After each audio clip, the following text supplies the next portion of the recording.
Bonjour, encore une fois dans l'univers du zen avec un vieux maître français, un ancien devrais-je dire plutôt, tant il est frais, dont la plupart des livres récents ont été publiés par Almora, mais celui que je vais présenter aujourd'hui, il a été publié au Courrier du Livre. C'est donc Taikan Joji, au cœur du zen.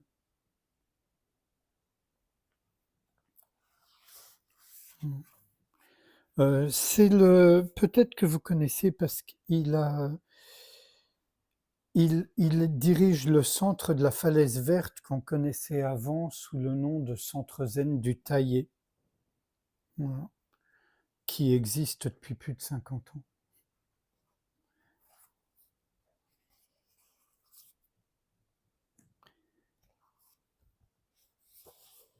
Qu'est-ce donc que le zen? La vie de tous les instants.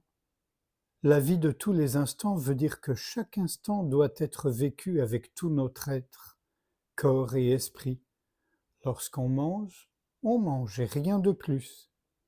Aucune pensée ne doit venir troubler cet acte. Lorsqu'on marche et rien de plus. Aucune pensée ne doit perturber l'attention. Et quand on pense et rien de plus. Aucune action ne doit se faire à ce moment-là. Et il doit en être ainsi dans tous les secteurs de la vie. Les humains ne savent pas manger. Ils ont une fourchette à la main mais ne la tiennent pas vraiment. Ils ont un balai en main mais ne balayent pas vraiment. Ils sont au volant d'une voiture mais ne conduisent pas vraiment. Leur esprit est ailleurs. Ils pensent à 1000 autres choses qui les placent constamment à côté d'eux-mêmes, par incapacité de ne penser qu'à une chose, d'être concentrés sur une chose, celle qui a rapport à l'action présente. Si l'on ne vit pas l'instant présent à fond, en étant un avec lui, le seul instant qui existe vraiment, parenthèse, le futur existera après, peut-être, et le passé n'existe plus que dans la mémoire, fin de la parenthèse, alors quand sera-t-il possible de vivre pleinement une fois mort?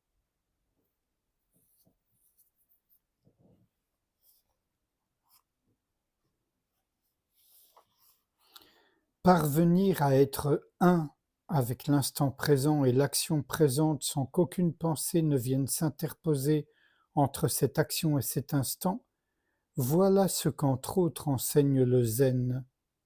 Atteindre l'état de non-pensée ou non-mental.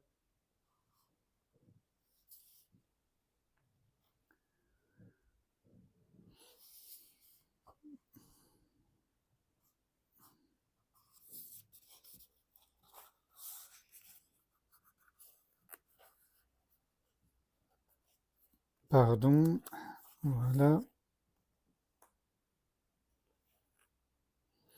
Voici quelques anecdotes rapportées au sujet de Yakujo qui illustreront son caractère et ses singularités mieux qu'un long discours. Un bonze demanda à Yakujo: Qu'est-ce que le Bouddha? Et vous, qui êtes-vous? Demanda le maître. Je suis moi, répondit le bonze. Yakujo dit: Vous connaissez ce moi ou non? Bien entendu, répliqua le bonze. Alors le maître leva son chasse-mouche et dit: Vous voyez cela? Je le vois, dit le bonze. Yakujo rétorqua: Je n'ai rien à dire.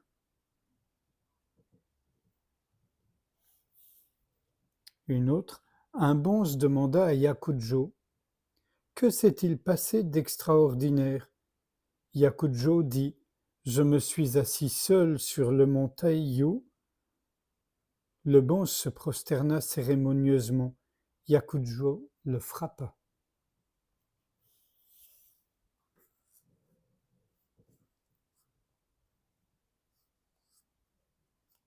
L'homme se découvre quand il se mesure avec l'obstacle. Ainsi il prend conscience de ses véritables dimensions.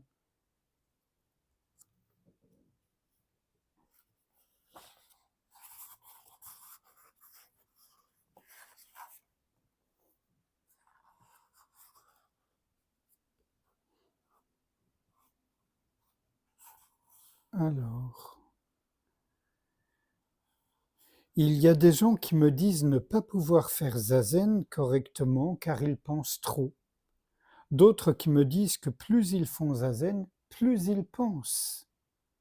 Parvenir à prendre conscience que l'on pense trop ou que l'on pense de plus en plus, c'est déjà avoir fait des progrès dans sa méditation. Pour la plupart des individus, il n'est pas possible de penser plus ou penser moins. L'être humain commun pense tout le temps, sauf s'il s'adonne à des exercices de contrôle des pensées. Simplement, il est plus ou moins conscient qu'il pense. Pour parvenir à calmer les pensées, à les contrôler, il faut d'abord voir clairement d'où elles viennent, où elles vont. Vouloir calmer ces pensées, c'est créer de l'agitation en elles. Ne cherchez ni à les arrêter, ni à les faire naître. Simplement, observez-les. Je l'ai déjà dit, je le répète, c'est le fond contre lequel on bute sans cesse. Laissez couler les pensées comme la morve du nez, sans y attacher la moindre importance, sans leur accorder la moindre marque d'intérêt, car les pensées aiment qu'on s'occupe d'elles, qu'on fasse un petit bout de chemin avec elles, et hop, nous voilà partis, emportés par leur ronde. Grâce à la pratique de zazen, toute activité extérieure du corps étant suspendue, il est plus facile de saisir le fonctionnement de son système pensant.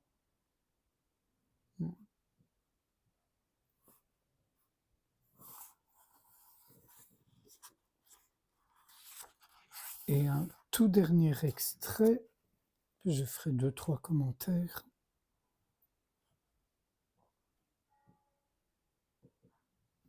L'important, croyez-moi, n'est pas d'être bouddhiste, le Bouddha ne l'était pas, d'être chrétien, le Christ ne l'était pas, d'être musulman, Mahomet ne l'était pas. Non, l'important est de réaliser sa véritable nature. L'important est d'être ni ceci, ni cela. Je voudrais juste faire quelques commentaires, mais qui ont plus trait au langage qu'à autre chose. Souvent, avec les maîtres zen, on peut avoir l'impression, surtout les anciens, ou les jeunes d'ailleurs, qu'il faut se concentrer, faire beaucoup d'efforts. Mais là, vous avez entendu ce que nous a dit ce maître zen, c'est par rapport aux pensées. Même si lui parle de concentration, il dit il faut les laisser couler naturellement, il faut seulement les observer. Mais les observer ne doit pas être un effort, vous comprenez? On les observe parce que ça nous intéresse, ça nous passionne. On est avec cet esprit d'enfant, cet esprit de découverte, d'étonnement, de curiosité. Sinon, c'est pas la peine. Sincèrement, c'est pas la peine. Alors, ce qui est peut-être la peine quand on n'a pas cet esprit, c'est de découvrir pourquoi on a perdu cet esprit de découverte, puisqu'on a tous été des enfants, hein, a priori. Donc, on a tous connu cet esprit de découverte. Et il n'y a pas de raison qu'il ne soit pas réactivé si toutefois il est désactivé, ce qui m'étonnerait fort, mais peut-être un peu moins sollicité. Sans réfléchir à ce qui vient d'être lu et dit, je vous propose qu'on passe un moment ensemble en silence, vous et moi, sans rien faire, vraiment sans rien faire, juste être.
Je vous remercie. À bientôt.